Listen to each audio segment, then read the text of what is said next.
Hello എല്ലാവർക്കും നമസ്കാരം. എല്ലാവർക്കും നമ്മുടെ പുതിയൊരു വീഡിയോയിലേക്ക് സ്വാഗതം. ഈവനിങ് വ്ളോഗായിട്ടാണ് ഞാൻ ഇന്ന് വന്നിരിക്കുന്നത്. ക്ലീനിങ് മോട്ടിവേഷൻ ആണ് കേട്ടോ.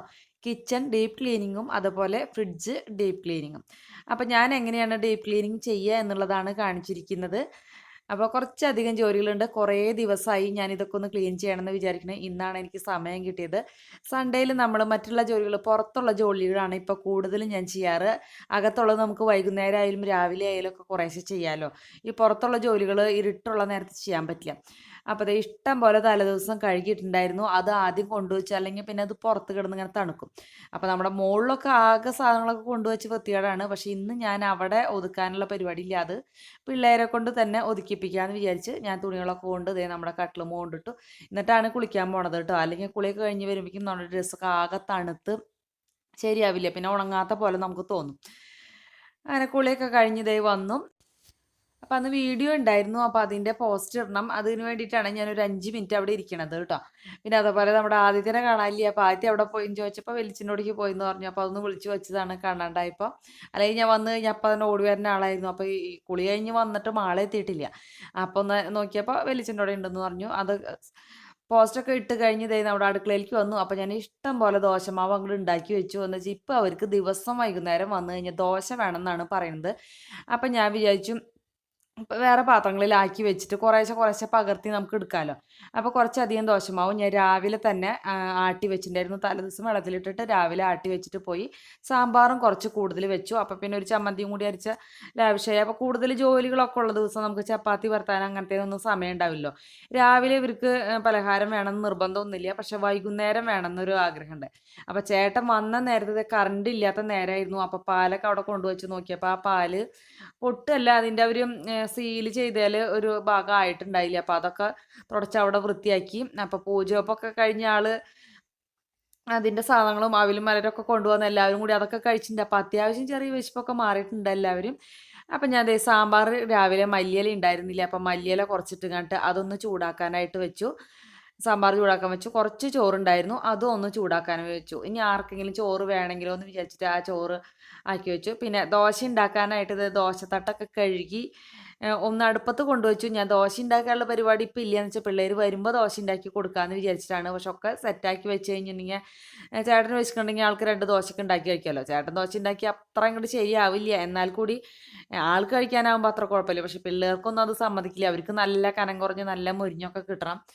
അപ്പോൾ ദോശമാവൊക്കെ അതിൻ്റേതായ ഒരു രീതിയിലേക്ക് മാറ്റി കുറച്ച് വെള്ളമൊക്കെ ഒഴിക്കേണ്ടി വന്നു. ഒക്കെ അതൊക്കെ ഒഴിച്ച് റെഡിയാക്കി വെച്ചു. ബാക്കിയുള്ളത് ഞാൻ ഫ്രിഡ്ജിലേക്ക് പകർത്തി വെക്കാൻ വെച്ചിട്ട് അവിടെ നീക്കി വെച്ചു കേട്ടോ.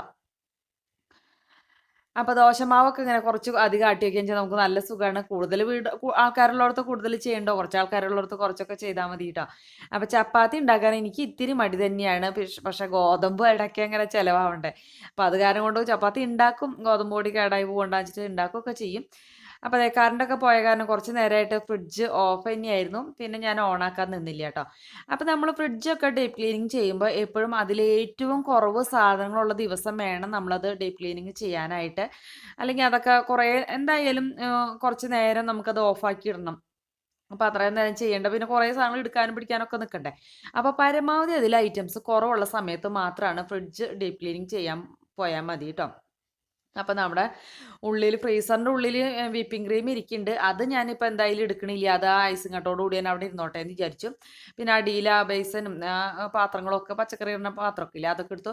ഫ്രീസറിൻ്റെ അടിയിലത്തെ പാത്രം വലിച്ചു ഊരാൻ നോക്കിയപ്പോൾ എനിക്ക് തോന്നി ചിലപ്പോൾ ഇനി അത് പണി കിട്ടിയാലോ വേണ്ട അതവിടെ ഇരുന്നോട്ടെ. അത് അവിടെ തന്നെ വെച്ച് കണ്ടിട്ട് ഞാൻ ക്ലീനിങ് തുടങ്ങി. അപ്പം ഞാൻ ക്ലീനിങ് ചെയ്യണത് കുറച്ച് വിനാഗിരിയും കുറച്ച് നമ്മൾ ഡിഷ് വാഷില്ലേ പാത്രം കഴുകുന്നത് അതും കൂടി ഒഴിച്ച് കുറച്ച് വെള്ളം കൂടി ഒഴിച്ചിട്ടാണ്. അപ്പം വല്ലാണ്ട് വെള്ളമൊന്നും ഒഴിക്കണ്ടെന്ന് വെച്ചാൽ ഇതിൻ്റെ ഉള്ളൊക്കെ അത്യാവശ്യം ഒരു മഞ്ഞ കളർ പോലെയായി കേട്ടോ. വീഡിയോയിലേക്ക് അത് അത്രയൊക്കെ തോന്നുന്നില്ലെങ്കിലും നല്ല വൃത്തികേടായി ഫ്രിഡ്ജിൻ്റെ ഉൾഭാഗം. അപ്പോൾ നമ്മളിവിടെ ഫ്രിഡ്ജ് കൊണ്ടുവന്ന് അന്ന് ക്ലീൻ ചെയ്ത് ഞാൻ ഇട്ടതാണ്. ഇപ്പോൾ ഏകദേശം 2-3 മാസത്തോളമായി. അപ്പോൾ നല്ല വൃത്തികേടായി. നമ്മൾ സാധനങ്ങളൊക്കെ തിക്കും തിരക്കിൽ വെക്കുമ്പോഴൊക്കെ ഇത്തിരീശൊക്കെ പോവുക അല്ലെങ്കിൽ സ്മെല്ല് വരെ എന്തൊക്കെയോ ഒരു ഭംഗിയില്ലാണ്ടായി ഫ്രിഡ്ജ് കാണാനായിട്ട്. അപ്പോൾ എനിക്ക് സാധനങ്ങളൊക്കെ വെക്കുമ്പോൾ ഒരു വിഷമാണ്. അപ്പോൾ അതെന്തായാലും ക്ലീൻ ചെയ്യാൻ വെച്ചാൽ വല്ലപ്പോഴൊക്കെ എന്തായാലും നമ്മുടെ ഫ്രിഡ്ജും അടുക്കളയൊക്കെ ഡീപ്പ് ക്ലീനിങ് ചെയ്യാണ്ട് പറ്റില്ല. എന്നാലാണ് ആ വൃത്തിയാവുള്ളൂ. അത് അടിഭാഗത്തൊക്കെ കണ്ടോ അങ്ങനെ ഓരോന്ന് ഇത്തിരീച്ച് ഇങ്ങനെ പോയിട്ടാണ്. അപ്പോൾ നമ്മുടെ എല്ലാ വീഡിയോയിലും ചോദിക്കുന്നുണ്ട് മീൻ വറക്കണ ആ ചട്ടിയുടെ റേറ്റും കാസ്റ്റ് ആണ്. കാസ്റ്റ് ഓൺ തന്നെയാണ്, ഹൈറോട്ടിൽ നിന്നാണ് മേടിച്ചത്. ഞാൻ കഴിഞ്ഞ വീഡിയോയിലും പറഞ്ഞിട്ടുണ്ടായിരുന്നു 250 രൂപയേ ഉള്ളൂ, നല്ല ചട്ടിയാണ് കേട്ടോ. അപ്പോൾ ദോശത്തട്ടും അതേപോലെ തന്നെ കാസ്റ്റ് ആണ്, അതിന് 500 രൂപ, അതും ഹൈറോട്ടിൽ നിന്നാണ് വാങ്ങിച്ചത്. അങ്ങനെ ഓൺലൈനിൽ നിന്ന് വാങ്ങിക്കാറുണ്ടെങ്കിലും ഞാൻ അങ്ങനെ പാത്രങ്ങളൊന്നും ഓൺലൈനിൽ നിന്ന് അങ്ങനെ വാങ്ങിക്കാറില്ല കേട്ടോ. എന്നുവെച്ചാൽ ഇവിടെ തൃശ്ശൂർ നമുക്ക് ഏത് പാത്രം വേണമെങ്കിലും ഒക്കെ ഹോൾസെയിൽ വിലയ്ക്ക് കിട്ടും. പിന്നെ നമുക്ക് ഓൺലൈനിൽ വരുത്തേണ്ട അത്രയ്ക്ക് അങ്ങോട്ട് ആവശ്യം എനിക്ക് തോന്നാറില്ല. അപ്പോൾ നമ്മൾ നേരിട്ട് പോയി വാങ്ങിക്കുന്ന പാത്രങ്ങളോടാണ് എനിക്ക് കൂടുതൽ ഇഷ്ടം കേട്ടോ. അവിടെ ചെന്ന് നമ്മുടെ ഇഷ്ടത്തിനനുസരിച്ച് പിന്നെ ഓർഡർ ചെയ്ത് വരുത്തുന്നതുകൊണ്ട് കുഴപ്പമില്ല. പക്ഷേ എനിക്ക് എങ്ങനെ വാങ്ങിച്ച് ശീലമുള്ളത് കൊണ്ടായിരിക്കാം അതാണ് കൂടുതൽ ഇഷ്ടം. അങ്ങനെ ഫ്രിഡ്ജിൻ്റെ ഉള്ളിൽ ആദ്യം ഞാനത് ഇട്ടൊന്ന് തുടച്ചു. അത് കഴിഞ്ഞ് വീണ്ടും തുണി കഴുകി തുടച്ച് വീണ്ടും അങ്ങനെ 2, 3 പ്രാവശ്യമായിട്ട് ഉള്ളൊക്കെ തുടച്ചെടുത്തു. പുറം ഭാഗവും അതുപോലെ തന്നെ തുടച്ചെടുത്തു കേട്ടോ. അപ്പോൾ അത് ഫ്രിഡ്ജിൻ്റെ മോൾ ഭാഗമൊക്കെ കുറേ കാലമായിട്ട് നിറയെ സാധനങ്ങളായിരുന്നു. ഇന്ന് അതൊക്കെ മാറ്റിയിട്ടുണ്ട് ഞാൻ. പിന്നെ അമ്മയ്ക്ക് അച്ഛനുള്ള ദോശ ദേ അമ്മ വന്ന് ഉണ്ടാക്കുന്നുണ്ട്. അപ്പോൾ പിന്നെ അവർക്ക് ഉണ്ടാക്കി കൊടുക്കാനായിട്ട് നിൽക്കണ്ട, ആ ഒരു പണിയിലാവും. ചേട്ടനുള്ളത് ചേട്ടനും ഉണ്ടാക്കിയിട്ടാ. പിന്നെ കുട്ടികൾ ദേ ഇന്ന് വന്നിട്ടില്ല. അപ്പം ഞാൻ വിളിക്കാൻ പോയില്ല കേട്ടോ. എന്താ വെച്ചാൽ എനിക്ക് ഈ പണി കഴിഞ്ഞിട്ട് വേണ്ടേ. അപ്പോൾ ദേ ഈ ഒരു തുണി വെച്ചിട്ട് ഇതൊക്കെ കഴുകുകയാണെങ്കിൽ നമുക്ക് വേഗം വേഗം, തുണി അല്ലെങ്കിൽ സ്പോഞ്ച് കേട്ടോ, അല്ലാണ്ട് സ്ക്രബ്ബർ വെച്ചിട്ടൊന്നും നമ്മൾ ഇതിൻ്റെ ഉള്ളും അല്ലെങ്കിൽ ഇതൊക്കെ തേച്ച് കഴുകാന്നുണ്ടെങ്കിൽ അത് കേടാവും. അപ്പോൾ ആ സ്ക്രബ്ബർ വെച്ചിട്ട് പരമാവധി ചെയ്യരുത്. തുണി അല്ലെങ്കിൽ സ്പോഞ്ച് മാത്രം വെച്ചിട്ട് ചെയ്യാം കേട്ടോ. അപ്പോൾ അഴുക്ക് പോവുകയും ചെയ്യും, നമ്മുടെ ഈ സാധനങ്ങളുടെ ഭംഗിയൊന്നും പോവില്ല. എന്തായാലും നമ്മളിങ്ങനെ സ്ക്രബ്ബർ വെച്ച് ഉരയ്ക്കുമ്പോൾ എന്തായാലും അതിൻ്റെ ഫിനിഷിങ് പോവും. അപ്പോൾ അത് ചെയ്യരുത്. അപ്പോൾ അതൊക്കെ മാറ്റി വെച്ചു. പിന്നെ അതിൻ്റെ ഉള്ളിലുള്ള എല്ലാ പാത്രങ്ങളും ഞാൻ തേച്ച് കഴുകാനായിട്ട് നിന്നുട്ടാ. അടിയിൽ ഈ പച്ചക്കറി ഇടുന്ന ഈ ബോക്സാണ് കൂടുതൽ വൃത്തികേടായിട്ട് ഇരിക്കേണ്ടത്. എന്ന് വെച്ചാൽ എല്ലാ പച്ചക്കറിയും അതിൽ കൊണ്ടിടില്ലല്ലേ കൂടുതലും. അപ്പോൾ അതൊക്കെ ഇങ്ങനെ തേച്ച് കഴുകിയപ്പോൾ നല്ല വൃത്തിയായി കേട്ടോ. ഇത് രണ്ടും കൂടി തേച്ച് കഴിയുമ്പോൾ വേഗം വേഗം വൃത്തിയാവണുണ്ടായിരുന്നു. അപ്പോൾ കൂട്ടുകാർ ചെയ്യുമ്പോൾ ഏഹ് ഇതൊക്കെ എല്ലാവർക്കും അറിയാമല്ലേ, ഈ ക്ലീനിങ് ചെയ്യണ ഒരു രീതിയൊക്കെ. എന്നാലും ഞാൻ എൻ്റെ രീതി പറഞ്ഞു എന്ന് മാത്രം. പിന്നെ ഒരു തട്ട് ഞാൻ ഇത്തിരി ഉയർത്തി വെച്ചു, ഒരു തട്ട് ഇത്തിരി താഴ്ത്തി വെച്ചു കേട്ടോ. അതിൻ്റെ കാരണം വെച്ചാൽ ദോശമാവ് ഇത്തിരി ഉയരമുള്ള പാത്രത്തിലാണ് വെക്കാൻ ഉദ്ദേശിക്കുന്നത്. എന്നിട്ട് ഇപ്പോൾ കുറേശ്ശെ പകർത്തിയെടുക്കാമെന്ന് വിചാരിക്കുന്നത്. അല്ലാണ്ട് ഇത്രയും ദോശമാവ് ഓരോ ദിവസം പകർത്തി വെച്ചിട്ടുണ്ടെങ്കിൽ എൻ്റെ ഫ്രിഡ്ജ് നിറയും. അപ്പോൾ കൂട്ടുകാർ എന്തായാലും പറയുമെന്ന് എനിക്കറിയാം, വേറെ വേറെ പാത്രത്തിലാക്കി വെക്കാൻ പറയുമെന്ന് അറിയാം. പക്ഷേ അതിന് ഫ്രിഡ്ജ് നിറഞ്ഞു പോകും, ഞാൻ ഇത്തിരി കൂടുതൽ വെച്ചിട്ടുണ്ട്. അപ്പോൾ അതേ പിള്ളേർ ദോശ ചോദിച്ചിട്ടൊക്കെ വന്നു. അപ്പോൾ ഞാൻ ദേ ദോശ ഉണ്ടാക്കും. ചൂടോടുകൂടി ദോശ കിട്ടണം കേട്ടോ. കുറച്ച് നേരമായപ്പോൾ എൻ്റെ കാലൊക്കെ കഴിച്ചു. ഏതായാലും കുറച്ച് നേരം എനിക്ക് ഇരിക്കണം തോന്നി. അപ്പോൾ ഞാൻ അവിടെ കയറി നിന്നിട്ട് ദോശ ഉണ്ടാക്കി കേട്ടോ. അപ്പോൾ അവർക്ക് ദോശ ഉണ്ടാക്കലും എനിക്ക് കഴിക്കലും അങ്ങനെയൊക്കെ അതിനിടയിൽ കഴിഞ്ഞു. സാമ്പാർ ഉണ്ടായാലും ഇന്ന് ചമ്മന്തി ഒന്നും ഉണ്ടാക്കി കൊടുക്കാൻ പോയില്ല, എന്ന് തിരക്കല്ലേ. അതേപോലെ നമ്മുടെ മാജിക് ബോക്സും ഒരുവിധമൊക്കെ കാലിയായിട്ടുണ്ട്. ഉള്ളിയും വെളുത്തുള്ളി വെച്ചു, ബാക്കിയുള്ളതൊക്കെ ഇന്ന് തന്നെ ഞാൻ ക്ലീൻ ചെയ്തൊക്കെ നിറയ്ക്കും കേട്ടോ. ഉള്ളിയും വെളുത്തുള്ളി എന്ന് പറഞ്ഞാൽ നമുക്ക് കുറച്ചൊരു ടൈം വേണം. അപ്പോൾ അതൊരു ഒഴിവുള്ള ദിവസം, വേറെ ജോലിയൊന്നും ഇല്ലാത്ത ദിവസം ചെയ്യാം. അപ്പോൾ എല്ലാ ദിവസവും ഞാൻ ജോലി കഴിഞ്ഞ് വന്നാൽ ഇങ്ങനെ ജോലി ചെയ്യുമോയെന്ന് ചോദിക്കണം, എന്തായാലും കൂട്ടുകാർക്ക് സംശയം ഉണ്ടാവും അല്ലേ. അപ്പോൾ ഏറെക്കുറെയൊക്കെ എനിക്ക് ജോലികൾ ഉണ്ടാവും കേട്ടോ വൈകുന്നേരം. നമുക്ക് രാവിലെ നേരം വെളുക്കുമ്പോഴേക്ക് പോയി വൈകുന്നേരം വരുന്ന വീട്ടമ്മമാർക്ക് ഏകദേശമൊക്കെ ഉണ്ടാവും. അതേപോലെ സൺഡേ ഞാനിപ്പോൾ പുറം പണി ചെയ്യണ കാരണം കൊണ്ട് സൺഡേയും ക്ലീനിങ്ങിന് എനിക്ക് ഒഴിവില്ല. അപ്പോൾ വൈകുന്നേരം തന്നെയാണ് കുറേശ്ശെ ഞാൻ ക്ലീനിങ് ചെയ്യാം. അപ്പോൾ ഇതിൻ്റെ തലേ ദിവസം ഞാൻ ബാത്റൂം ആയിരുന്നു ഡീപ്പ് ക്ലീനിങ് ചെയ്തത്. അന്ന് ഞാൻ വീഡിയോ പിടിക്കാത്ത കാരണം ഇതിൽ കാണിച്ചില്ല എന്ന് മാത്രം കേട്ടോ. അപ്പോൾ ഇന്ന് ഇതാണ് ഡീപ്പ് ക്ലീനിങ് ചെയ്തത്. പിന്നെ എഡിറ്റിംഗ് ഉള്ള ദിവസം ഇങ്ങനത്തെ ജോലികളൊന്നും ഞാൻ ചെയ്യില്ല. ഒരു ദിവസം ഇതേപോലെ ക്ലീനിങ്ങുകളും സ്പെഷ്യലായിട്ടുള്ള ജോലികളൊക്കെ ചെയ്യും, ഒരു ദിവസം എഡിറ്റിംഗ് ചെയ്യും. അങ്ങനെ മാറി മാറിയാണ് ചെയ്യുന്നത്. എഡിറ്റിംഗ് ഉള്ള ദിവസം നമുക്ക് ഇതൊന്നും ചെയ്താൽ ശരിയാവില്ലല്ലോ. നേരത്തെ അത്യാവശ്യം സമയം വേണം നമ്മുടെ എഡിറ്റിങ്ങിനൊക്കെ കേട്ടോ. അപ്പോൾ അതിലത്തെ പ്ലാസ്റ്റിക് ബോക്സുകളൊക്കെ ഞാൻ അതുപോലെ തന്നെ ആ ഒരു സൊല്യൂഷൻ വെച്ചിട്ട് തന്നെ തേച്ച് കഴുകി, കുപ്പിയും എല്ലാം കഴുകിയിട്ടാ. എന്തായാലും ക്ലീനിങ് അല്ലേ. അപ്പോൾ കറിവേപ്പില വീട്ടിൽ നിന്ന് വന്നപ്പോൾ കൊണ്ടുവന്നതാണ്. അപ്പോൾ അത് കുറച്ച് ആ കുപ്പിയിൽ ഇട്ടുവെച്ചു, കുറച്ച് നമ്മുടെ മാജിക് ബോക്സിൽ ഇട്ടുവെച്ചു. അപ്പോൾ ഇഞ്ചി എന്തായാലും തോല് കളഞ്ഞ് വെച്ചാലാണ് പെട്ടെന്ന് എടുക്കാൻ പറ്റുക. എന്ന് വെച്ചാൽ ഇതുമ്പോൾ ഈ പൊടിയും അഴുക്കൊക്കെ ഉള്ള കാരണം കൊണ്ട് ഇഞ്ചി നല്ലോണം കഴുകി തോല് കളഞ്ഞ് ഞാൻ എപ്പോഴും വയ്ക്കും. പാത്രങ്ങളൊന്നും കഴുകിയിട്ടുണ്ടായിരുന്നില്ല. അമ്മ കഴുകാമെന്ന് പറഞ്ഞിട്ട് വന്നു, പക്ഷെ ഞാൻ വേണ്ടാന്ന് പറഞ്ഞു. എന്താ വെച്ചാൽ ഞാൻ ഇത് തിക്കുന്നിരക്കിൽ ചെയ്യണതിൻ്റെ ഇടയിൽ താഴെ വെള്ളമൊക്കെ പോവും. അപ്പം ഇനി വഴിക്ക് വീഴണ്ടെന്ന് വെച്ചിട്ട് ഞാൻ പാത്രമൊന്നും കഴുകണ്ട, ഞാൻ കഴുകിക്കോളാം എന്ന് പറഞ്ഞു കേട്ടോ. അപ്പോൾ ഇഞ്ചി തോല് കളയാനായിട്ട് ചേട്ടനെ കൊണ്ടുവന്ന് ഏൽപ്പിച്ചു. ബാക്കി കുറച്ച് പച്ചക്കറികളൊക്കെ ക്ലീൻ ചെയ്ത് വെക്കാനായിട്ടുണ്ട്. അപ്പോൾ ചേനയൊന്നും ഞാൻ ഫ്രിഡ്ജിൽ വെക്കില്ല കേട്ടോ. ചേന നമ്മുടെ ഉള്ളിൻകൊട്ടയുടെ അടിയിൽ 2-3 തട്ടായിട്ട് ഉള്ളിപ്പാത്രം ഉണ്ട്. അപ്പോൾ അതിൻ്റെ ഉള്ളിൽ ഒരു തട്ടിലാണ് ഞാൻ ചേന വെക്കണം. അപ്പോൾ അതായത് ദോശമാവ് ഈ ഒരു പാത്രത്തിലാണ് ഞാൻ പകർത്തി വെച്ചത്. അപ്പോൾ അതിൽ നിന്ന് കുറേശ്ശെ എടുത്ത് പകർത്താമല്ലോ. വലിയ കലം കണ്ടിട്ട് അതിൽ നിറയുണ്ടെന്നൊന്നും വിചാരിക്കരുത് കൂട്ടുകാർ കേട്ടോ. ദോശമാവ് ഞാനിങ്ങനെ പൊന്തി പോവാണ്ടിരിക്കാൻ കുറച്ച് വലിയ പാത്രം തന്നെയാണ് വെക്കാം. അപ്പോൾ അതായത് പാലും ദോശമാവും എല്ലാതും അതിൻ്റെ ഉള്ളിലേക്ക് എടുത്ത് വെച്ചു കേട്ടോ. അത്യാവശ്യ സാധനങ്ങളൊക്കെ ഒതുക്കിയതൊക്കെ എടുത്തു വെച്ചു. ഇനി നമുക്ക് പച്ചക്കറി ഒന്ന് വൃത്തിയാക്കി എടുക്കാനുണ്ട്. അപ്പം ബീറ്റ്റൂട്ട് എന്ന് പറയുന്നത് മുകളിലത്തെ ആ ഭാഗം ചെത്തി കളഞ്ഞിട്ട് വേണം നമ്മൾ വെക്കാൻ. അതൊരു ബോക്സിലായിട്ട് തന്നെ വെക്കുക. എന്ന് വെച്ചാൽ എങ്ങാനും അതിൻ്റെ കളർ അങ്ങനെ മറ്റുള്ളതിലേക്ക് ആകണ്ടല്ലോ. പിന്നെ കായൊക്കെ നേരിട്ട് അങ്ങനെ പൊതിയൊന്നുമില്ല കേട്ടോ. അങ്ങനെ തന്നെ വെക്കുള്ളൂ. പിന്നെ നാളികേരമൊക്കെ അങ്ങോട്ട് എടുത്ത് വെച്ചു. നാളികേരമൊന്നും ഫ്രിഡ്ജിൽ വെക്കേണ്ട ആവശ്യമില്ല. മുറിച്ച നാളികേരം മാത്രമാണ് ഫ്രിഡ്ജിൽ വെക്കേണ്ടത്. മുരിങ്ങക്കായ പിന്നെ ഞാനൊന്ന് ചെറുതായിട്ടൊന്ന് കട്ട് ചെയ്തതിന് ശേഷം ന്യൂസ് പേപ്പറിൽ പൊതിഞ്ഞ് വെക്കുക. അപ്പോൾ കൂടുതലും ന്യൂസ് പേപ്പർ തന്നെയാണ് ഉപയോഗിക്കുക. അല്ലാണ്ട് ഇത് മുഴുവൻ പൊതിയാൻ ടിഷ്യൂ പേപ്പർ വാങ്ങിക്കുക എന്ന് പറഞ്ഞാൽ എനിക്ക് നടക്കണ കാര്യമല്ല കേട്ടോ. അപ്പോൾ അതുകൊണ്ട് ഞാൻ ന്യൂസ് പേപ്പർ തന്നെയാണ് കൂടുതലായിട്ടും ഉപയോഗിക്കുക. പിന്നെ മത്തങ്ങയും കുമ്പളങ്ങയും നാളേക്ക് കുറച്ച് അരിഞ്ഞ് വെക്കേണ്ടതുണ്ട്. ബാക്കിയുള്ളത് അതിലാക്കി വെക്കണം. അപ്പോൾ കുറച്ച് മത്തങ്ങയും കുറച്ച് കുമ്പളങ്ങയൊക്കെ ഞാൻ അരിഞ്ഞ് ആ ബോക്സിൽ ന്യൂസ് പേപ്പറൊക്കെ ലെയറാക്കിയിട്ട് വെച്ചു. പിന്നെ കുമ്പളങ്ങ ആയാലും മത്തങ്ങ ആയാലും എടുത്ത് വയ്ക്കുമ്പോൾ നമ്മൾ എപ്പോഴും അതിൻ്റെ കുരു കളഞ്ഞിട്ട് വേണം വെക്കാൻ. തോല് കളയേണ്ട ആവശ്യമില്ല കേട്ടോ. തോല് കളഞ്ഞിട്ടുണ്ടെങ്കിൽ പെട്ടെന്ന് കേടാവും. കുരു കളഞ്ഞില്ലെങ്കിലും പെട്ടെന്ന് കേടാവും കേട്ടോ. അപ്പോൾ കുമ്പളങ്ങ അത്ര നല്ല കുമ്പളങ്ങയായിട്ട് എനിക്ക് തോന്നിയില്ല. എന്നാലും പിന്നെ ഒരു കഷ്ണം അവിടെ എടുത്ത് വെച്ചു. വല്ല സാമ്പാറിൽ കുമ്പളങ്ങ ഇട്ടാൽ നല്ല ടേസ്റ്റാണ്. അപ്പോൾ അത് കാരണം ഒരു കഷ്ണം എടുത്ത് വെച്ചു. അപ്പോൾ ചേട്ടനോട് ന്യൂസ് പേപ്പർ കീറിയിട്ട് വരാൻ പറഞ്ഞപ്പോൾ ഒക്കെ നാലായിട്ട് കീറി കൊണ്ടുവച്ചാണ്. മല്ലിയില പൊതിഞ്ഞ് വെക്കാനാണ് കേട്ടോ. അപ്പം മല്ലിയിലയും ഈ പറഞ്ഞ മാതിരി 3-4 സെക്ഷനായിട്ട് ഓരോരോ പൊതിയിലാക്കിയിട്ട് ഞാൻ ഓരോ ബോക്സിലാക്കിയിട്ട് വെക്കുക. അപ്പോൾ നമുക്ക് ഓരോ പ്രാവശ്യം എടുക്കുമ്പോൾ അതിൻ്റെ ഓരോ പൊതി എടുത്താൽ മതിയല്ലോ. അപ്പം അങ്ങനെ അത്ര പേരത്തെ പച്ചക്കറികളൊന്നും ഇന്നില്ല. അപ്പം എന്തെങ്കിലും തൃശ്ശൂർക്കൊക്കെ പോയാലാണ് കൂടുതൽ പച്ചക്കറി നമുക്ക് വാങ്ങിക്കാൻ പറ്റുള്ളൂ. വെട്ടുകാട് എന്ന് വെച്ചാൽ വെട്ടുകാട് വന്ന് വൈകുന്നേരം എന്തായാലും അവിടെ അധികം പച്ചക്കറികളൊന്നും കാണാനില്ല. കാലത്ത് പോകുമ്പോൾ നിറയെ പച്ചക്കറിയൊക്കെ ഉണ്ട്. പക്ഷെ വൈകുന്നേരം ഒന്നും കാണുന്നില്ല. അപ്പോൾ വെട്ടുകാട് ഏത് സ്ഥലമാണെന്ന് കമൻ്റായിട്ട് പല പ്രാവശ്യം വരുന്നുണ്ട് കേട്ടോ. പുത്തൂരും മാന്നാമംഗലം റൂട്ട് വെട്ടുകാടാണ്. പിന്നെ തിരുവനന്തപുരം വെട്ടുകാട് ഉണ്ടെന്ന് തോന്നുന്നുണ്ട്. അത് കാരണമാണ് ചിലവരൊക്കെ ചോദിക്കണേന്ന് എനിക്ക് തോന്നുന്നു. അപ്പോൾ തൃശ്ശൂരും ഉണ്ട് ഒരു വെട്ടുകാട് കേട്ടോ. അപ്പം അങ്ങനെ എന്താ നമ്മുടെ പച്ചക്കറിയൊക്കെ ഇരുന്നും കിടന്നും ഒക്കെ അരിയാണ്. അപ്പോൾ ഇത് കഴിഞ്ഞ് എന്തായാലും ഒന്ന് കുളിക്കാണ്ടൊന്നും കിടക്കാനൊന്നും പറ്റില്ല.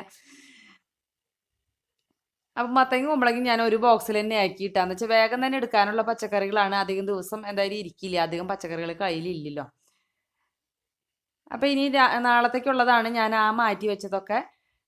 മല്ലിയിലയും ഇതേപോലെ തന്നെ ആക്കി ഒരു ബോക്സിലാക്കി അതും അടച്ചു വെച്ചു. അപ്പോൾ എല്ലാത്തിലും പേപ്പർ അല്ലെങ്കിൽ ടിഷ്യൂ പേപ്പർ വെക്കണം കേട്ടോ. എന്തായാലും ഫ്രിഡ്ജിൽ കുറച്ച് വെള്ളമൊക്കെ ഫ്രിഡ്ജിൽ പാത്രങ്ങൾ വെക്കുമ്പോൾ നമുക്ക് ആവും. അത് കാരണം അങ്ങനെ വെക്കണം. അപ്പോൾ കുറേ പച്ചക്കറികളൊക്കെ അടിയിലെ ബോക്സിൽ ഇറക്കി വെക്കുകയാണ് കൂടുതലും ചെയ്ത്. മാജിക് ബോക്സ് ഉള്ളിയും വെളുത്തുള്ളി അല്ലാത്തതൊക്കെ ഞാൻ ഫില്ല് ചെയ്ത് വെച്ചിട്ടുണ്ട്. ബാക്കിയുള്ളതൊക്കെ റെഡി ആക്കിയിട്ടുണ്ട്. അപ്പോൾ പിന്നെ കുഴപ്പമില്ല. ഉള്ളിയും വെളുത്തുള്ളി ഇനി ഒരു ദിവസം ഒഴിവ് കിട്ടുമ്പോൾ പെട്ടെന്ന് തന്നെ ചെയ്തെടുക്കാമെന്ന് വിചാരിച്ചു. അങ്ങനെ നമ്മുടെ ഫ്രിഡ്ജിൻ്റെ ഡീപ്പ് ക്ലീനിങ് അവസാനിച്ചു. ഇത്രയ്ക്കേ ഉള്ളൂ എൻ്റെ ഫ്രിഡ്ജ്. പിന്നെ ഈ സൈഡിൽ കുറച്ച് കടുക് പൊടിച്ചത്, ഉലുവ പൊടിച്ചത് അതൊന്നും അങ്ങനെ ഇന്ന് എടുക്കണതല്ലല്ലോ. അതുപോലെ മന്തി മസാല ഉണ്ടാക്കിയത് അങ്ങനെയൊക്കെയാണ് ഞാൻ ഈ സൈഡിൽ വെച്ചേക്കണത്. അപ്പം ഞാൻ വിചാരിച്ചു ഒരു മണി പ്ലാന്റിൻ്റെ കുപ്പി കൊണ്ടുവയ്ക്കാമെന്ന്. അപ്പോൾ ഇതൊക്കെ ഞാൻ വെച്ചിട്ട് കുറച്ച് ദിവസമായിട്ടാണ്. ഒന്ന് പൊടിച്ചൊക്കെ മുകളിലേക്ക് വന്നിട്ടുണ്ട്. ഈ കുപ്പിമ്മ ഡെക്കറേഷനൊന്നും ചെയ്തിട്ടില്ല. അതൊക്കെ പതുക്കെ പതുക്കെ ചെയ്യാം സമയത്തിനനുസരിച്ച്. അപ്പോൾ അത് പൊടിച്ച് 2 റെഡിയാക്കി വെച്ചിട്ടുണ്ടായിരുന്നു. അപ്പോൾ ഒരെണ്ണം എന്തായാലും ഫ്രിഡ്ജിൻ്റെ മുകളിൽ ഇരിക്കട്ടെ അല്ലേ. അപ്പം നമ്മുടെ ജനലേരെ അവിടെയൊക്കെ മണി പ്ലാന്റ് ഒക്കെ വെച്ച് കഴിഞ്ഞിട്ടുണ്ടെങ്കിൽ എന്തായാലും ശരിയാവില്ല. അതിൻ്റെ മുകളിലൊക്കെ അമ്മയൊക്കെ പാത്രമൊക്കെ കഴുകി വെക്കുന്നുണ്ട്, ഗ്ലാസ്സൊക്കെ. അപ്പോൾ ഇനി ഇത് തട്ടിപ്പൊട്ടി പോണ്ടാച്ചിട്ട് ജനാലേരെ മുകളിലൊന്നും ഞാൻ ഒന്നും വെക്കാനില്ല. അതൊക്കെ വൃത്തിയാവണമെങ്കിൽ നമുക്ക് നമ്മുടെ അടുക്കളേരെ റാക്കൊക്കെ റെഡിയാക്കിയാലേ പറ്റുള്ളൂ. അതെന്തായാലും ഇപ്പോൾ പറ്റില്ല. അങ്ങനെ അതേ പാത്രങ്ങളൊക്കെ കഴുകലാണ് ഇനി അടുത്ത പരിപാടി എന്ന് പറയണത്. അപ്പോൾ ഇനി ഇതൊക്കെ ചോറ് വെക്കണ തെർമൽ കുക്കറിൻ്റെ പാത്രമാണ് കേട്ടോ. പിന്നെ ഒരു കാര്യം ഞാൻ മറന്നുപോയി. തെർമൽ കുക്കറിൻ്റെ കാര്യം ഒന്ന് ഡീറ്റെയിൽ ആയിട്ടൊന്ന് പറയാൻ പറഞ്ഞിട്ടുണ്ടായിരുന്നു. അത് ഞാൻ അടുത്ത വീഡിയോയിൽ കാണിക്കാം കേട്ടോ. അപ്പോൾ ടൈലും ഈ പറഞ്ഞ മാതിരി കുറേ ദിവസമായിട്ടാണ് ഒരു വൃത്തിയില്ലാത്ത പോലെ എനിക്ക് തോന്നുന്നു. കുഞ്ഞീച്ചയൊക്കെ വന്ന് തുടങ്ങി. അപ്പം ഞാൻ ഹാൻഡ് വാഷ് വെച്ചിട്ടാണ് കേട്ടോ അവിടെ ചെയ്യണത്. ഹാൻഡ് വാഷ് കുറച്ച് തുണിയിലാക്കിയിട്ട് തുണി അല്ലെങ്കിൽ സ്പോഞ്ച് കേട്ടോ, സ്ക്രബ്ബർ ഉപയോഗിക്കരുത്. തുണിയിലാക്കി കഴിഞ്ഞിട്ട് ആദ്യം ഒന്ന് തുടച്ചു. അത് കഴിഞ്ഞിട്ട് വീണ്ടും വേറെ തുണി നല്ലോണം ഒന്ന് തുടച്ച് പിഴിഞ്ഞെടുത്തിട്ട് നല്ല ക്ലിയറായ തുണി കൊണ്ട് ഒന്നും കൂടി തുടച്ചു കേട്ടോ. അങ്ങനെയാണ് ചെയ്യണത്. അതേപോലെ നമ്മുടെ ആ ടൈലിൻ്റെ മുകളിൽ കുറച്ചൊരു വര പോലെയൊക്കെ ഉണ്ടാവില്ലേ, അവിടെയൊക്കെ നിറയെ പൊടിയാണ്. അതേപോലെ ജനാലയും ഒക്കെ പൊടിയാണ്. ഒറ്റ നോട്ടത്തിൽ നമുക്ക് ആ പൊടിയൊന്നും കാണില്ല. പക്ഷേ ഡീപ്പായിട്ട് നമുക്ക് നോക്കിക്കഴിഞ്ഞാൽ ആ പൊടിയൊക്കെ അവിടെ ഉണ്ടെന്ന് കാണാം. അപ്പോൾ കുറേ ദിവസമൊക്കെ എത്തുമ്പോൾ നമ്മുടെ അടുക്കളയായാലും റൂമായാലും ഒക്കെ ഇങ്ങനെ തന്നെ ക്ലീൻ ചെയ്യണം. അപ്പം ഞാൻ റൂമും ഇങ്ങനെയൊക്കെ തന്നെയാണ്, ഓരോ റൂമും വെച്ചിട്ട് ഇങ്ങനെയാണ് ക്ലീൻ ചെയ്യണത്. അപ്പോൾ എല്ലാതും കൂടി ഒരു ദിവസം എനിക്ക് ക്ലീനിങ് ചെയ്യാൻ പറ്റില്ല, വീഡിയോ എടുക്കണമെന്നുണ്ടെങ്കിൽ കൂടി. അപ്പോൾ അത് എപ്പോഴെങ്കിലുമൊക്കെ കാണിക്കുമ്പോൾ ഞാൻ ഡയൽമ ലൈഫിലൊക്കെ ഉൾപ്പെടുത്താം കേട്ടോ. അപ്പോൾ അത് അവിടെയൊക്കെ നിറയെ പൊടിയാണ്. അപ്പോൾ ഈ നനഞ്ഞ തുണി വെച്ചിട്ടൊന്ന് തുടച്ചാൽ മതി, എത്ര അഴുക്കൊന്നും ഇല്ല. അപ്പോൾ അവിടെയും അതുപോലെയൊക്കെ ഒന്ന് തുടച്ചു. പിന്നെ വാൾപേപ്പർ ഒട്ടിച്ചതുകൊണ്ട് നമ്മുടെ ചുമരൊന്നും ഇതുവരെ അങ്ങനെ വൃത്തികേടൊന്നും ആയിട്ടില്ല കേട്ടോ. അപ്പം എന്തെങ്കിലും സാധിക്കണവരാണെങ്കിൽ അടുക്കളയിൽ നമ്മുടെ ടൈലിൻ്റെ മുകളിൽ ഒരു ഇത് വാൾപേപ്പർ ഒട്ടിക്കുന്നതാണ് എപ്പോഴും നല്ലത്. അല്ലെങ്കിൽ അതവിടെ പെയിൻ്റ് അടിച്ച എത്ര ഭംഗിയിൽ പെയിൻ്റ് അടിച്ചാലും വീണ്ടും വീണ്ടും അത് മുഷിയും. വാൾപേപ്പർ ആണെങ്കിൽ പിന്നെ നമുക്ക് ഒരു വർഷമൊക്കെ കഴിയുമ്പോൾ അത് ചീന്തി കളഞ്ഞ് വേറെ വാൾപേപ്പർ ഒട്ടിക്കാം. 250 രൂപയൊക്കെ ഉണ്ടായിട്ടുണ്ടെങ്കിൽ അടുക്കളയിൽ ഫുള്ളായിട്ട് ഏകദേശമൊക്കെ കേട്ടോ. ഞാൻ 2 റോള് മേടിച്ചിട്ടുണ്ടായിരുന്നു. ഏകദേശം 500 രൂപയുടെ വാങ്ങിച്ചിട്ടുണ്ടായിരുന്നു. വെച്ചാൽ അടിഭാഗത്തും കൂടി ഞാൻ ഒട്ടിച്ച കാരണം കൊണ്ടാണ്. വെച്ചാൽ നമ്മൾ അടിച്ച് വരുമ്പോഴൊക്കെ വെള്ളം തെറിക്കും. അപ്പോൾ ഈ ഒരു ഭാഗത്ത് ടൈലിൻ്റെ അവിടെ ഭയങ്കര അഴുക്ക് എനിക്ക് തോന്നിയിട്ടാ. അപ്പം ഞാൻ അവിടെ നിന്ന് നല്ലപോലെ കഴുകി. ആദ്യം ഒന്ന് സോപ്പിട്ടാക്കിയിട്ട് പിന്നെ സോപ്പ് എന്ന് വെച്ചാൽ ഹാൻഡ് വാഷ് കേട്ടോ. അത് കഴിഞ്ഞിട്ട് നല്ലോണം വെള്ളം എടുത്തിട്ട് തുടച്ച് കഴുകിയെടുത്തു. നല്ല ക്ലീൻ ആയിട്ടാവും. അതുപോലെ പൈപ്പും ഒക്കെ അതേപോലെ തന്നെ ചെയ്തു. സിങ്ക് പിന്നെ ഞാൻ എന്നും കാണിക്കുന്നതായ കാരണം ഇന്ന് ഞാൻ സിങ്കൊന്നും തേച്ച് കഴുകുന്നത് കാണിച്ചിട്ടില്ല കേട്ടോ. പിന്നെ അതുപോലെ മിക്സി ആയാലും എല്ലാതും അങ്ങനെ തന്നെ ചെയ്യാം. അപ്പോൾ കുറേ തുണികളൊന്നും ഇതിന് വേണ്ടി എടുക്കണ്ട. പിഴിഞ്ഞെടുത്ത് വേഗം വേഗം തുടച്ചെടുത്താൽ മതി. നല്ല കോട്ടൻ്റെ തുണി എടുത്താൽ മതി. മിക്സി അതേപോലെ പ്ലഗൊക്കെ വിടിയിച്ചിട്ടിട്ട് ഏതായാലും ദോശമാവൊക്കെ ആട്ടിയപ്പോൾ നിറയെ ആയിട്ടുണ്ട് അതിൽ. അപ്പോൾ പ്ലഗ് വിടിയിച്ച് മിക്സി ക്ലീൻ ചെയ്യുമ്പോൾ ഒരു കാര്യം ശ്രദ്ധിക്കുക, അതിൻ്റെ ഉള്ളിലേക്ക് വെള്ളം എന്തായാലും കടക്കരുത്. ആ ഒരു രീതിയിൽ വേണം നമ്മൾ ക്ലീൻ ചെയ്യാനായിട്ടാ. അതേപോലെ തന്നെ ഒരു ടൂത്ത് ബ്രഷ് നമ്മൾ ഇതിന് വേണ്ടിയിട്ട് മാറ്റി വയ്ക്കുക, ക്ലീനിങ്ങിന് വേണ്ടിയിട്ട്. അതിൻ്റെ വാഷൊക്കെ ഡീപ്പ് ക്ലീനിങ് ചെയ്യുമ്പോൾ മാത്രമല്ല കേട്ടോ, മിക്സിയുടെ വാഷൊക്കെ ഇടയ്ക്കിടയ്ക്ക് ഊരി കഴുകണം. പരമാവധി ഓരോ യൂസിലും കഴുകാൻ പറ്റി അത്രയും നല്ലത്. വാഷ് വേഗം കേടാവും. അപ്പോൾ അതിൻ്റെ അടിഭാഗവും ഒക്കെ ഞാൻ തേച്ച് കഴുകി. അപ്പോൾ അടിഭാഗമൊക്കെ കഴുകുമ്പോൾ ഒരു കാര്യം പ്രത്യേകം ശ്രദ്ധിക്കുക, രാത്രിയൊക്കെ കഴുകാൻ നിൽക്കുക. അപ്പോൾ നേരം വെളുക്കുമ്പോഴേക്കും അതിൻ്റെ അടിയിലെ വെള്ളമൊക്കെ ഉണങ്ങി നല്ല വൃത്തിയായിട്ടിരിക്കും. അല്ലെങ്കിൽ ആ വെള്ളം ഉണങ്ങിയില്ലെങ്കിൽ നമ്മൾ മിക്സി യൂസ് ചെയ്യുമ്പോൾ നമ്മുടെ മിക്സി കേടാവാൻ ചാൻസ് കൂടുതലാണ്. അതുപോലെ ഷോക്ക് അടിക്കാനൊക്കെ ചാൻസ് കൂടുതലാണ്. അപ്പം പരമാവധി ഇങ്ങനെ രാത്രിയൊക്കെ കഴുകുക. അതിൻ്റെ അടിയിലത്തെ വെള്ളം വാർന്ന് പോയതിന് ശേഷം മാത്രം മിക്സി അടിക്കാൻ പാടുള്ളൂ കേട്ടോ, അല്ലാണ്ട് അടിക്കരുത്. അതുകൊണ്ടാണ് ഞാൻ കൂടുതലും മിക്സിയൊക്കെ തേച്ച് കഴുകുന്നത് മിക്കവാറും രാത്രി തന്നെയായിരിക്കും. അപ്പം ഞാൻ ഇങ്ങനെ തന്നെ വെക്കുള്ളൂ. അപ്പോൾ അടിഭാഗം ഇങ്ങനെ വെള്ളം വാർന്ന് പോകുമല്ലോ. അപ്പോൾ അത് ഞാനിതാണ് പറയുന്നത്, മിക്സിയിൽ ഈ അടിഭാഗത്ത് ഹോളൊക്കെ ഉണ്ടാവും. അപ്പോൾ അവിടെയൊക്കെ നമ്മൾ വെള്ളം ഒഴിച്ചൊന്നും തേച്ച് കഴുകരുത്. ഒരു തുണി ചെറുതായിട്ട് നനച്ചിട്ട് എടുത്തിട്ട് ഒന്ന് തുടച്ചാൽ മതി. അപ്പോൾ തന്നെ ക്ലീൻ ആയിക്കോളും. ഇടയ്ക്കിടയ്ക്ക് നമ്മൾ തുടയ്ക്കുകയാണെങ്കിൽ നമുക്ക് വലിയൊരു ബുദ്ധിമുട്ടായിട്ട് തോന്നില്ല. പിന്നെ ആണ്ടിലൊരിക്കലൊക്കെ മിക്സി കഴുകാൻ പോയിട്ടുണ്ടെങ്കിൽ തേച്ച് കഴുകേണ്ടി വരും. അത് ഇത്തിരി പണിയാണ് കേട്ടോ. അത്രയ്ക്കൊന്നും സമയം മിക്സി തേച്ച് കഴുകാൻ എടുക്കരുത്. ആഴ്ചയിൽ ഒരു ദിവസമെങ്കിലും. അല്ലെങ്കിൽ നമ്മൾ ഉപയോഗിക്കുമ്പോൾ ജസ്റ്റ് ഒന്നൊരു തുണി എടുത്തിട്ട് എല്ലായിടത്തും തുടച്ചോ, അല്ലെങ്കിൽ ദോശ കാട്ടി കഴിയുമ്പോൾ എന്തായാലും ഭയങ്കരമായിട്ട് വൃത്തികേടാവും. അപ്പം തന്നെ ഒന്ന് തുടയ്ക്കുക. പിന്നത്തേക്ക് ആ ഒരു ജോലി മാറ്റി വയ്ക്കാതിരിക്കാൻ ശ്രമിക്കുക കേട്ടോ. അതൊക്കെ കഴിഞ്ഞു. മിക്സിയുടെ പരിപാടി കഴിഞ്ഞത് പിറ്റേ ദിവസത്തേക്ക് ഓലനാണ്. അത് കുമ്പളങ്ങ ചെറുതായിട്ട് അരിഞ്ഞ് അതൊരു പാത്രത്തിലാക്കി. മത്തങ്ങയും പയറും എരിശ്ശേരി ഉണ്ട്. അപ്പോൾ മത്തങ്ങ ഇതേ അരിഞ്ഞിട്ടുണ്ട്, പയർ ഇതേ വെള്ളത്തിലിട്ടുണ്ട്. ഇതാണ് നാളത്തെ നമ്മുടെ ലഞ്ചിനുള്ള പരിപാടി കേട്ടോ. അപ്പോൾ നാടൻ റെസിപ്പികൾ ഇവിടെ ഭയങ്കര ഇഷ്ടമാണ്. അപ്പോൾ ഓലൻ്റെ ആയാലും എലിശ്ശേരിയുടെ ആയാലും വീഡിയോ ഞാൻ ഇട്ടിട്ടുണ്ട്. അതിൻ്റെ ലിങ്ക് ഞാൻ ഡിസ്ക്രിപ്ഷനിൽ കൊടുക്കാം. അപ്പോൾ അതൊക്കെ ഫ്രിഡ്ജിൽ വെച്ചു. പക്ഷേ താഴത്തെ കുറച്ചും കൂടി ആകെ വൃത്തികേടുണ്ട്. അപ്പോൾ അതൊക്കെ എടുത്തു വയ്ക്കേണ്ട പരിപാടിയിലാണ് കേട്ടോ. അപ്പോൾ കവറുകളും സാധനങ്ങളൊക്കെ ഞാൻ കവറുകൾ അങ്ങനെ കളയില്ല. അതൊക്കെ ഒന്ന് ക്ലീൻ ചെയ്ത് കണ്ടിട്ട് കൊളത്തിയിട്ടുള്ള ചോറ് കൊണ്ടുപോകുമ്പോൾ നമുക്ക് കവറിൻ്റെ ആവശ്യങ്ങൾക്കൊക്കെ കവർ എടുക്കാമല്ലോ. അപ്പം ഞാനൊരു ഉറ കൊളത്തിയിട്ടേക്കാണ് സ്റ്റോർ റൂമിൽ, അതിൽ കൊണ്ടുവയ്ക്കും. ആവശ്യത്തിന് നമുക്ക് കവറുകൾ എടുക്കാമല്ലോ. പിന്നെ പച്ചക്കറികളെ വേസ്റ്റൊക്കെ ഒരു കവറിലിട്ടിട്ട് നമുക്ക് 2 ദിവസം കഴിയുമ്പോൾ പച്ചമുളകും തൈ, വേപ്പിൻ്റെ തൈ അങ്ങനെ കുറേയൊക്കെ നടണമെന്ന് എനിക്കുണ്ട്. മഴ കുറയുകയാണെങ്കിൽ. മഴ കുറഞ്ഞില്ലെങ്കിൽ നമുക്ക് ഒരു രക്ഷയില്ല. അതേപോലെ തന്നെ അടിഭാഗം ഒന്ന് അടിച്ച് വാരി കഴിഞ്ഞിട്ടാണ് ഞാൻ തുടച്ചത്. അടിച്ച് വാരി കഴിഞ്ഞില്ലെങ്കിൽ അവിടെ അങ്ങനെ ആകെ നമുക്കൊരു സുഖം ഉണ്ടാവില്ല അല്ലേ, അടിച്ച് വാരാണ്ട് തുടച്ച് കഴിഞ്ഞാൽ. അങ്ങനെ അടിച്ച് വാരിയൊക്കെ ഇട്ടു. തുടയ്ക്കാനായിട്ട് ഞാൻ ഈ ഹാൻഡ് വാഷിൻ്റെ തന്നെ ഒരു തുള്ളി വെള്ളത്തിലൊഴിച്ചിട്ട് നല്ല വലിയ നൈറ്റീരെ തുണി എടുത്തിട്ട് വലിയ തുണി എടുത്തു കേട്ടോ, വേഗം തുടയ്ക്കൽ കഴിയാനാണ്. അപ്പോൾ ഇന്ന് കോല് വെച്ച് തുടച്ചില്ല എന്ന് വെച്ചാൽ ഡീപ്പായിട്ട് തന്നെ ക്ലീൻ ചെയ്യുന്ന അത്യാവശ്യം അഴുക്കുണ്ട് അടിയിൽ ടൈലുമൊക്കെ. അപ്പോൾ ഇതേപോലെ ഒന്ന് തുടച്ച് 2-3 പ്രാവശ്യമായിട്ട് തുടച്ച് എടുത്തു കേട്ടോ. 2-3 പ്രാവശ്യം തുടച്ചപ്പോഴാണ് നല്ല ക്ലീൻ ആയത്. എന്നിട്ട് പിന്നെ നിറയെ തുണി അവിടെ ഇവിടെയൊക്കെ ഇട്ടു ചവിട്ടി.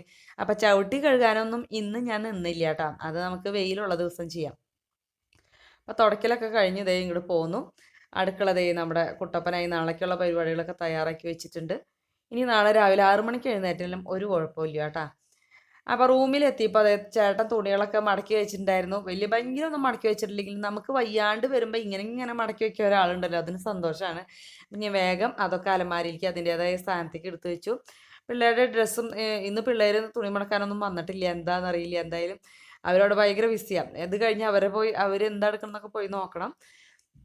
അപ്പോൾ അവരുടെ ഡ്രസ്സും കൂടി കൊണ്ടുപോയി കണ്ടിട്ട് മുകളിൽ കൊണ്ടുവച്ച് കൊടുത്തപ്പോൾ അവിടെ ഇഷ്ടംപോലെ കഴുകാനൊക്കെ തുണികളുണ്ട്. അത് കൊണ്ടുവന്ന് കണ്ടിട്ട് നമ്മുടെ ബാസ്ക്കറ്റിലിട്ടു, തുണികൾ കഴുകണ ബാസ്ക്കറ്റിലിട്ടു കേട്ടോ. അപ്പം അതിനിടയ്ക്ക് ചേട്ടൻ വെള്ളം പിടിക്കലും കഴിഞ്ഞിട്ടുണ്ട്. വെള്ളം പിടിക്കുന്ന മോട്ടർ വിട്ട് വെള്ളം പിടിക്കുന്ന ജോലി ചേട്ടൻ്റെയാണ്, അതെൻ്റെ അല്ല കേട്ടോ. അതെ 11:20 എന്നാൽ ഇന്ന് ഞാൻ ഭയങ്കര ഹാപ്പിയാണ്. എന്താ വെച്ചാൽ എൻ്റെ അടുക്കള അത്രയ്ക്കും ക്ലീൻ ആയിട്ടുണ്ട് കേട്ടോ ഇന്ന്. അത് ഞാൻ ഹാപ്പി ഹാപ്പി ഹാപ്പി ആയി. അതേ പോക്ക് എടുത്ത് വെച്ച് ഞാൻ ദേ അവിടെ പോയി ഇരിക്കുകയാണ്. ഇന്ന് ഇനി മൊബൈൽ നോക്കാനോ കമൻറ്റിന് റിപ്ലൈ കൊടുക്കാനോ ഒന്നും ഇരിക്കണില്ല. എന്താ വെച്ചാൽ ഇത്രയും സമയമായില്ലേ, ഇനി ഇരുന്നിട്ടുണ്ടെങ്കിൽ വയ്യാണ്ടാവും. അപ്പോൾ ഇനി നമുക്ക് തിങ്കളാഴ്ച രാവിലെ 9 മണിക്കാണ് കാണുക. അപ്പോൾ അതുവരയ്ക്കും ഓക്കെ ബൈ, സീ യു.